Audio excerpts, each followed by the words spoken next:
ทางหน้า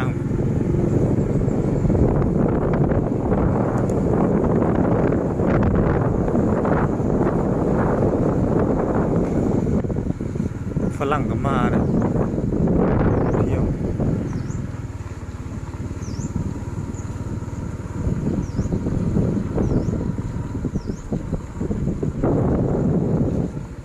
มีทางเข้าเจาะทางโน่นนี่แหละ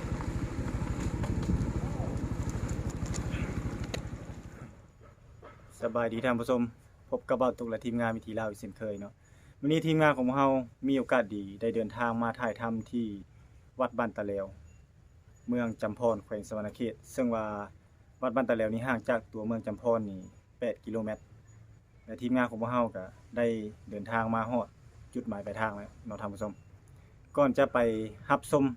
คลิปของเราก็อย่าลืมกดติดตามกดไลค์กดแชร์ช่องวิถีลาวของเราเพื่อจะบ่พลาดคลิปใหม่ๆของเราและก็เป็นกำลังใจให้กับทีมงานของเราเดี๋ยวเราจะพาท่านผู้ชมไปรับชมบรรยากาศทางในกันเลยนะครับท่านผู้ชมบริเวณนี้ก็จะเป็นบริเวณของหอเจ๊เก้าอายุหลายร้อยปีแล้วก็ต้องได้ใช้เหล็กค้ำไว้บ่ซั่นมันก็จะหักลงจะพังลงนะท่านผู้ชมอันนี้ก็เป็นซากปรักหักพังที่มันยังคงเหลืออยู่ก็มีซากปรักหักพังของสิมเก่าแล้วก็หอแจกหลังนี้นะท่านผู้ชมซึ่งว่าหอแจกทั้งหลังหรือว่ามืดหลังนี้จะถูกสร้างขึ้นด้วยเครื่องปั้นดินเผาแล้วก็มีปูนซีเมนต์นะท่านผู้ชมแล้วก็จะมีไม้เดี๋ยวใช้ไม้เพื่อสร้าง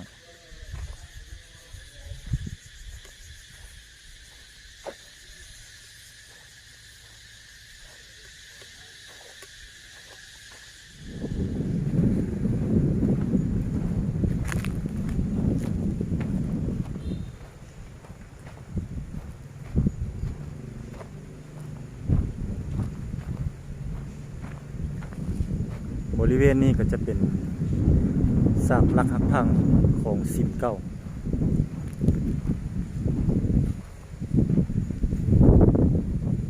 ซึ่งว่าวัตถุที่ประดิษฐานที่เพิ่นได้แต่งขึ้นมาได้สร้างขึ้นมาอยู่ในสถานที่แห่งนี้นี่จะแตกต่างแล้วก็มีความเป็นเอกลักษณ์แตกต่างจากวัดอื่นทั่วๆไปนะท่านผู้ชม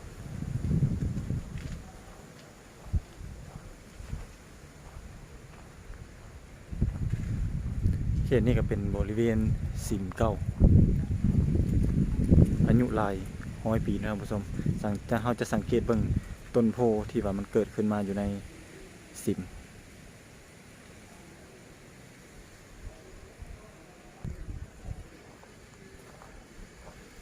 ทางด้านนี้ก็จะเป็นน่าจะเป็นประตูทางเข้านะท่านผู้ชมประตูทางเข้าก็จะมีต้นไม้เกิดขึ้นจนใหญ่นะท่านผู้ชม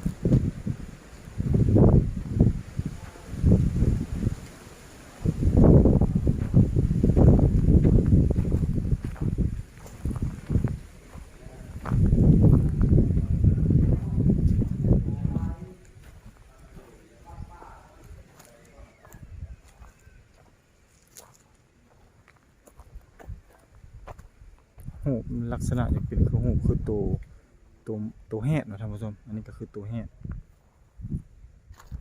แต่ทางเทิงก็จะเป็นพญานาคหูปั้นพญานาคแล้วก็ทางด้านลุ่มก็จะเป็นหูปั้นของป่า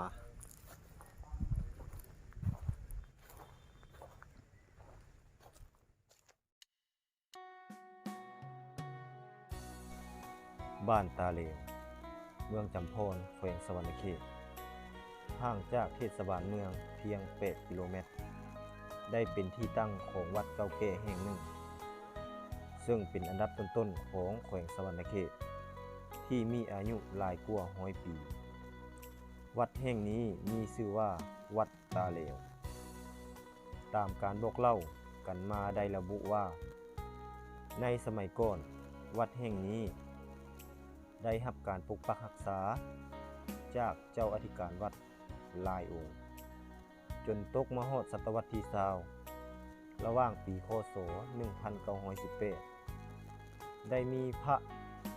องค์หนึ่งเป็นเจ้าอธิการวัดตาเหลวพระครูเจียงหรือญาท่านเจียงทิคายุโกได้นำพาญาติโยมภายในบ้านตาเหลวสร้างกุฏิวิหารและก่อกำแพงองค์วัด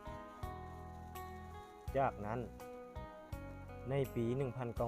1969 ซึ่งเป็นช่วงระยะสงครามวัดเก้าบ้านตาเหลวได้ถูกระเบิดและลูกศรไฟเผาทำลายเรือนซ่านบ้านซ่องของประชาชนก็ถูกไหม้เช่นกันเฮ็ดให้ประชาชนบ้านตาเหลวพร้อมด้วยพระสงฆ์สามเณรขาดที่อยู่อาศัยซึ่งเฮ็ดให้พวกเขาเจ้าต้องได้ปลุกเฮือนน้อยห้อยเฮือนแขวนอยู่ตามทงไห่ทงนาไผมันส่วนวัดว่าอารามที่สวยสดงดงามก็ได้กลายเป็นที่เท่าไฟแตกสลักหักพังย้ายอยู่ตามเขตวัดที่เหลือไว้ให้เห็นเพียงแต่ห้องห้อยทางด้านประวัติศาสตร์ด้วยเหตุนั้นอำนาจการปกครองท้องถิ่นจึงได้เต้าโฮมความสามัคคีของประชาชนบูรณะบางส่วนของวัดดังกล่าวขึ้นมาไหมวัดแห่งนี้เป็นวัดที่มีความงดงามและเป็นวัดที่มีความโดดเด่นบ่คือวัดอื่นๆทั่วไปที่พบเห็นเนื่องจากลักษณะพิเศษในการผสมผสานทางด้านประติมากรรมของวัดศาสนาและรูปทรงด้านนอกส่วนกลางที่มีลักษณะรูปทรงคล้ายคือโบสถ์คาทอลิกซึ่งในด้านในเป็นเดินกว้างเป็นบ่อนปฏิบัติธรรมของพระสงฆ์และเป็นบ่อนประดิษฐานของพระพุทธรูปขนาดใหญ่ปางสมาธิถูกตกแต่งสีสันลวดลายตามฝาด้วยรูปแต้มที่แสดงถึงวิถีชีวิตของพระพุทธเจ้าในเมื่อก่อนซึ่งแสดงถึงประวัติความเป็นมาของวัดแห่งนี้เช่นเดียวกันปัจจุบันวัดตาเหลวเก่ายังเหลือเพียงแต่หัวเจกซากกำแพงวัดและสิ่งเก่าและห้องห้อยขุมระเบิดแม่นได้รับการบูรณะรักษาไว้เพื่อให้เป็นที่สักการะบูชาและคาบไว้ของประชาชนบ้านตาเหลวและนักท่องเที่ยวผู้ที่มาเยี่ยมชม นี่ก็แม่นเอามาเบิ่งมันเป็นตะแหน่งมันขาดหรือไม่ขาดเลยถึงนะ ฮอลละแนงเนาะ ในตอนนั้นเนาะคือว่าปี1969สันดอนอันนี้ก็รูปการทำให้ทำนาของบ้าน การทำให้ทำหน้าว่าชาวบ้านตะเหลว สะบันตะแล้วนี่ อันนี้เป็นรูปบ่าวสาวคนร่วมกัน สาวอุปเพณีเก่า เป็นรูปชาวไร่ชาวนาของชาวบ้านตาเหลวที่ว่าเฮ็ดไร่เฮ็ดนา มีคนนามโนรา เรื่องคนมโนรา และทางนี้ก็เป็นรูปภาพของต้นยางใหญ่ที่ว่ามีเพิ่ง ต่าง หลายร้อยหั่งที่ว่ามาเฮ็ดหั่งอยู่นี่และในบุญประจำปีแล้วเพิ่นจะมาเอาเพิ่งอยู่ต้นยางใหญ่นี้มาปั้นขี้เพิ่งดังอยู่ที่จังหวัดอุบลในแต่ละปี มีทั้งวัตกรรมของ ๆที่สามกัน 13กัน อันนี้เป็นรูปเพื่อนของประชาชนธรรมดาของคนโบราณ ประชาชนธรรมดาเนาะอันนี้ก็เป็นเขาเรียกสันดอนบน อันนี้เป็นกันที่สามเนาะชื่อว่าธนา กัน คาร ที่สาม ธนาคารนี่เป็นกันที่ว่าเพิ่นให้ฐานสิ่งของต่างๆที่ว่านับในตอนนั้นแหละที่ว่าพระเวกเพิ่นได้ขับไล่ไสนี้ออกจากพระนคร หลังจากนั้นแหละพระอินทร์ก็เลยปลอมเป็นม้าเกณฑ์ให้พระเวสสันดรเนี่ยได้ขี่ นี่ขี่ซ้าขี่ม้านี่เนาะ ขี่ม้านี่ไปเพราะว่าพ่อเพิ่นไล่หนี้เนี่ยเพิ่นย่างไปเด้ โอ้ ไปฮอดแล้วก็พอดีอันพ พญาอินทร์นี่แปลงเพศเป็นล่อเป็นล่อม้าให้มาพามนี่ก็นำมาเคาะอีกคือเก่าเป็นกวางก็นำมาเคาะก็เลยมดก็เลยย่างบัดนี้ เป็น เออ พระเวสสันดรนี่เป็นซากสุดท้ายของพระพุทธเจ้าบ่ ยังเป็นศาสตร์ตัวที่2ก็ว่าแม่นนะศาสตร์ตัวสุดท้ายนี่เป็นศรีสัทธะเด้ โอ้ ศรีสัทธะ ชื่อพ่อว่าศรีสุโธธนะอันตอนนี้พระเวสสันดรนี่พ่อจะใช้ชื่อว่าศรีสนใสนางบุษดีและตอนสุดท้ายนี่ถือว่าเป็นศรีทุโธธนะสิหามายาชื่อเมนะใกล้ถือว่าใกล้สีสุดท้ายนะวันนั้นซะพระเวสสันดร นี่มาครับ บัดนี้แหละถือว่ากฎ ยุดประสงค์ของพระเวสสันดรเพิ่นพ่อเพิ่นไล่หนี้เด้ พ่อแม่นี่แล้วคนสิไปจังซั่น แม่นี่แหละหลังจากนั้นแล้ววันนี้นะเฮาย้อนไปว่าในตอนนี้น่ะถือว่าพราหมณ์นี่ได้นางอมิตตานี่มาเป็นเมเนาะเพราะว่าได้มาจากเสี่ยวของเราไปขอเงินขอคำได้เกิดมามีแต่ขอพราหมณ์ นี่ หลั บ่ งจากนั้นแหละขอได้แหละบัดนี้ได้แล้วไปไว้น้ำเสี่ยวหลังจากนั้นเราเสี่ยวเราเอาไปใช้หมดเงินนั่น ไปเอาคืนแล้วบ่ได้บัดนี้เงินนะบ่ได้ก็เลยเอาลูกสาวนี่ให้ ก็ เป็นเมีย ให้เป็นเมียชื่อว่านางอมิตตา เป็นเมียของพระเวสบ่ เป็นเมียของพราหมณ์ โอ้ นี่ เมีย ให้ คน พ ตะ า พาม ให้พราหมณ์ พาเมียนี่เนาะ หลังจากนั้นน่ะ โอเคพราหมณ์ ของพราหมณ์นี่ได้เมียชื่อว่านางอมิตตาแล้วแหละพาเมียนี่ไปอยู่เมืองนั้นพราหมณ์เอามาไว้ที่บ้านมาไว้ที่นี่ก็ในเมืองนั้นพราหมณ์นี่หมายความว่าเป็นเมืองที่ว่าผู้หญิงนี่บ่เฮ็ดหยังให้ผู้ชายนี่เฮ็ดเวียกต่างนี่นับแต่ซักสิ้นซักเสื้อซักทรงผ้าแผ่นี่แม่นแต่โพบัดตักน้ำตักในมา ให้ผู้ชายเฮ็ดเนาะให้ผัวเฮ็ด ผู้ชายเฮ็ดแล้วบัดนี้เฮามาเบิ่งแล้วว่านางนั้นอมิตตานี่ไปตักน้ำตักไหนเฮ็ดเฮาโพบัดนี่ ต่างกันอย่างนั้น แล้วบัดนี้พวกแม่ย่าแม่หญิงรถผู้บ่เห็นนั่นโพตัวเองอันหมาเฮ็ดเวรเฮ็ดงานมันไปไสว่าให้ซักเครื่องก็บ่เห็น ไปเจาะเบิ่งแล้วแม่นพวกนี้น่ะไปเจาะเบิ่งนางอมิตตาพวกพราหมณ์ต่างๆในเมืองอันนี้ในบ้านพระพราหมณ์นี่ก็เลยว่าโอ้ยสิได้อีเด้เมื่อเป็นเมวะมันคือได้มาแต่ไสพราหมณ์เท่าขี้ได้อันนี้วะ ได้เมียรู้มั่นเนาะ ได้เมียทุกวันแบบนี้อยากได้เด้เพิ่นว่าห่วยไปบัดนี้ชุมแม่หญิงมาเห็นว่าเป็นน้ำอีอันนี้แล้วเราก็ลงมาตีนางอมิตตานั่นตบตาให้เหม่อแล้วบัดนี้ให้เหม่อแล้วผู้โพเห็นแล้วห่วยเป็นหยังเฮ้ยโอ้ยเขาตีค่อยแล้วว่าซั่นอันนี้โอ้ยแต่นี่ต่อไปเขาสิเหม่อก่อนว่านางอมิตตาว่าเขาสิเหม่อแล้วว่าเขามาตบมาตีค่อยเขาอยู่บ่ได้แล้วอย่าเว้าแล้วนั่นนี่ว่าผู้โพว่าอยู่ได้อย่าเหม่อก็อย่าหลังจากนั้นแหละก็เลยคันจะให้เขาอยู่แล้วให้เจ้าไปหาคอยมาให้เขาใช้หมออันโหว่าโอ้ยสิไปหาอยู่ใส่ได้แล้วแต่เจ้าคันไม่ได้เขาสิเมอโอ้ยแต่ว่านั่นสิไปหาขอกันหาสลีเสียก่อนสิไปขอกันหาสลีลูกพระเวทอีกได้บาท สภาพ เป็น เนาะ คนไซส์อีก มาสิมาเป็นคนใช้ให้เมนจังได้ไปบัดนำไปนำมาพี่แหละมาพี่แหละแต่ว่าเฮาก็เสียดายอยู่เพราะว่ามันลึกเนาะเด้นี่เมเพิ่นให้เพิ่นเลยปลอบใจบอกว่าอย่าให้ก็สิไปหาคนมาให้เจ้าใช้ดอกว่า นี่เนาะ บ่เป็นหยังว่าซั่นนะหลังจากนั้นแหละอันภาพนี้เพิ่นไปได้นี่มาเพิ่นสิไปคอน กันหาสลี สาลีนี่สิ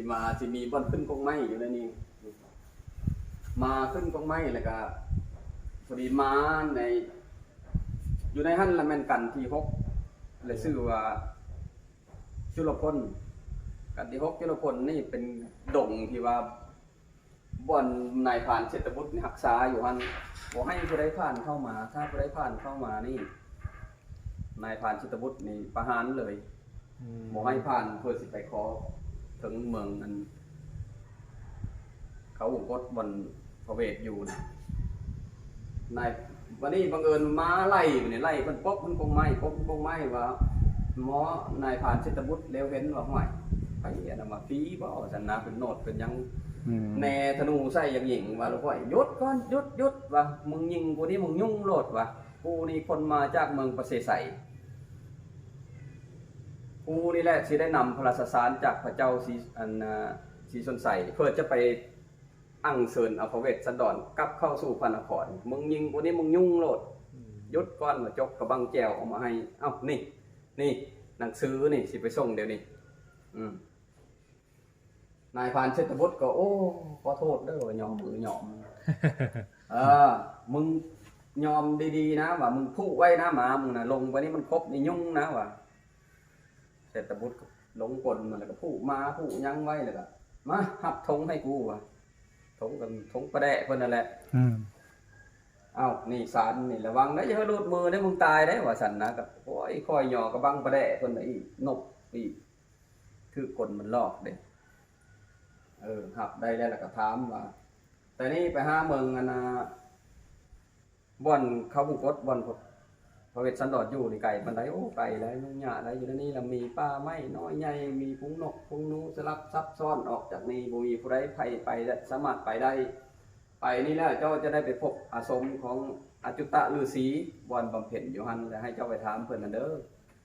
ถามจะได้ย่างต่อไปอีกบำเพ็ญอยู่ด้วยกันที่7บ่อนฤาษีอยู่นี่บำเพ็ญอยู่ในถ้ำคูหาก็เลยบอกว่าโอ้ยว่าเดี๋ยวนี้เจ้าจะไปไสเปิดผมเห็นแล้วว่าภาษาบ้านเฮาโอ้ยเดี๋ยวนี้ขน้อยมาอยากเอานำซานนี่ไปส่งได้ขน้อยได้รับซานจากอันพญาศรีชนไสให้ขน้อยนำราชสารนี่ไปอั้งเชิญเอาพระเวสสันดรเข้าสู่เมืองขน้อยว่าโอ้แต่ว่านั่นนี่ทางนี่ไกลปานใดโอ้ทางนี่ไกลได้เป็นภูเขาโค้งๆมีภูเขาเหล่ากามีแม่น้ำอโนมาบ่มีผู้ใดสามารถไปนอกจากนั้นแล้วมีสร้างเสือสิงสร้างและสัตว์ให้ไปบ่ได้ดอกว่าคันคนธรรมดาบ่มีผู้ใดไปจักเทื่อหลังจากนั้นแล้วจะไปเห็นภูเขาตกอยู่แม่น้ำอโนมากว้างๆแล้วจะขึ้นไปสู่เขากดเป็นโค้งๆคือเดือน8ค่ำบ่มีผู้ใดที่สามารถไปได้เจ้าสิไปได้บ่โดยขน้อยสิไปจังได๋ก็ขน้อยจะต้องได้ไปแล้วได้ก็ให้เจ้าไปตามคำค่อยเว้านี่แหละคำก็เลยเดินทางต่อไปอีกนี่เป็นไปแล้วนี่มันมีป่าหิมพานต์ได้ตัวนึงป่ามีแม่น้ำอนุมานาทีน้ำนี่หลายมีฝูงสัตว์ฝูงสมปิสัตว์อยู่ในนี้แต่พามนี่จมคาถาอยู่บทหนึ่งก็มีแต่ว่าอมิตตาจมสื่อเมตัวเองในการเดินทางที่ฮอดเมลายลาวก็เลยไปแล้วไปฮอดพุ่นแหละวิทย์จากอันนี่แหละเฮาสู่เขาองค์กฎแหละไปฮอดทงโล่งๆไปแหนมเห็นอาสมของพระเวสสันดรได้บาดนะไปแล้วไปนอนรี่อยู่ในนี่ซะก่อนอยากให้มันแจ้งซะก่อนจังสิเฮาไปขอกันหาสาลีตอนนี้พามกำลังนอนอยู่นี่งูเลิมนี่มาลอยมาถูขาเหล่านี่อันนี้เป็นห้องว่ากันที่7มหาบท7บาดนี่ตื่นมาเมื่อเช้าแหละนางมาทีนี่ไปหาหมากไม้ตามที่ว่าเราเคยไปหั่นแหละนี่เด้เราไปหาหมากไม้นี่เด้กันตกกันที่8กันที่8ตัวนี้ครับหมอในพามนี้เบิ่งเด้อเพิ่นนี่เฮาไปขอนี่ขอกันหาสาลีตอนนั้นล่ะถือว่าอยู่แต่พระเวทย่างเข้าไปหั่นแหละพระเวทกันหาสาลีนี่อยู่ในลุ่มหั่นแหละก็เลยเห็นนั่นผามนั่นหมาหมอ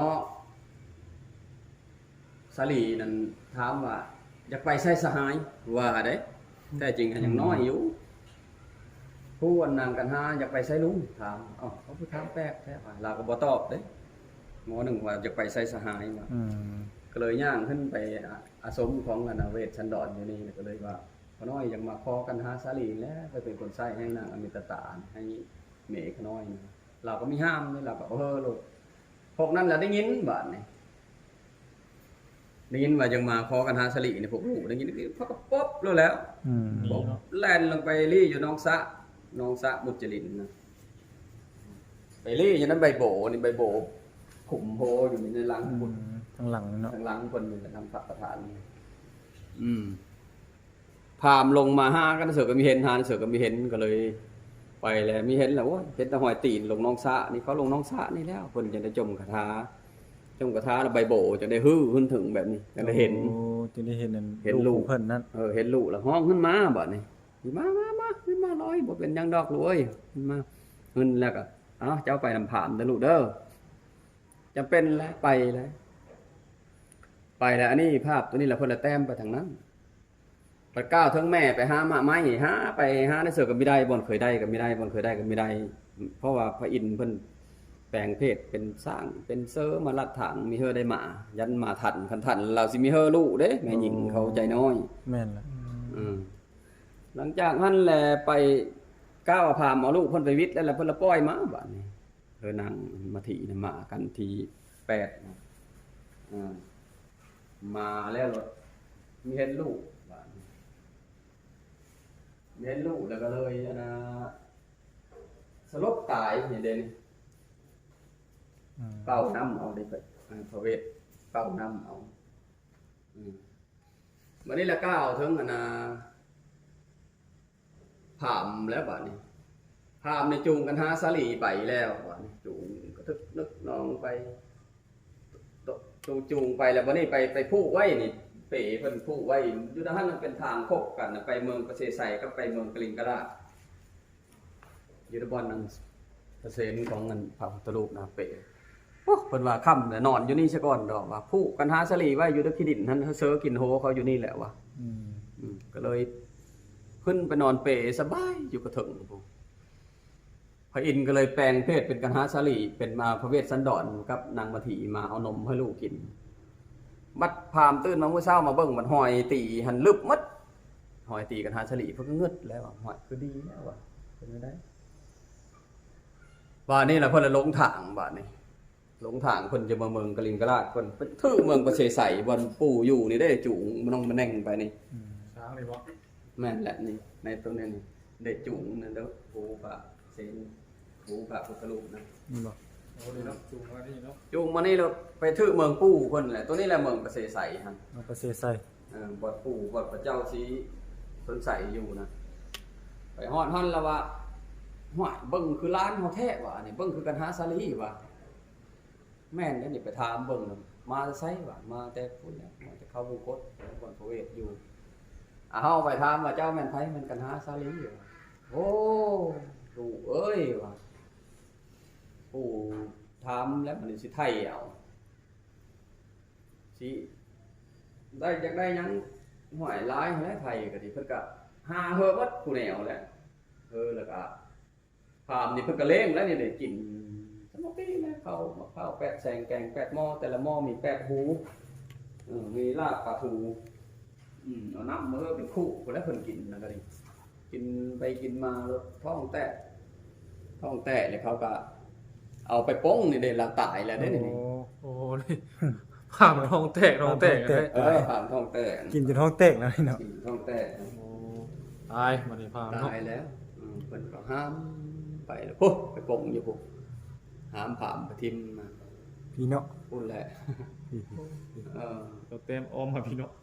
ออมถึงเลย บ้านนี่แหละหลังจากนั้นแหละนี่แหละอัน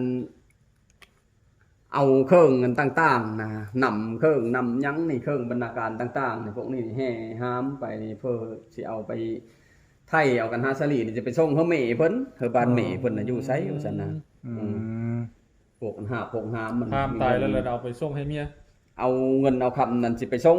ส่งให้ ค่าอันไทยเอากันหาสลี ไทยกันหาสลี ส่งให้เมียพามบ่ ส่งให้เมพามนะ โอ้ ไปแล้วพัดเขาก็เห็นว่าห้วยพามเป็นโทษไปถามมาได้แซ่นเฮินพามอันสุดศกนั่นว่าพามชื่อสุดศกไปหาขอทานนั่นว่าเขาลงห้วยโหมึงได้มีตาแบบอันบักสุดศกนั่น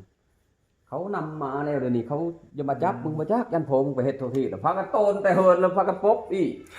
บ่ได้สมัย บ่ได้ซ้ำไปหาบ่เห็นเลยแหละเอาเครื่องหนเข้ามาพลาสว่างคือเก่าหลังจากนั้นแหละเพิ่นจะได้พระเจ้าสิชนใส่จะได้นำเอาลูกคนนี้ อ้อไป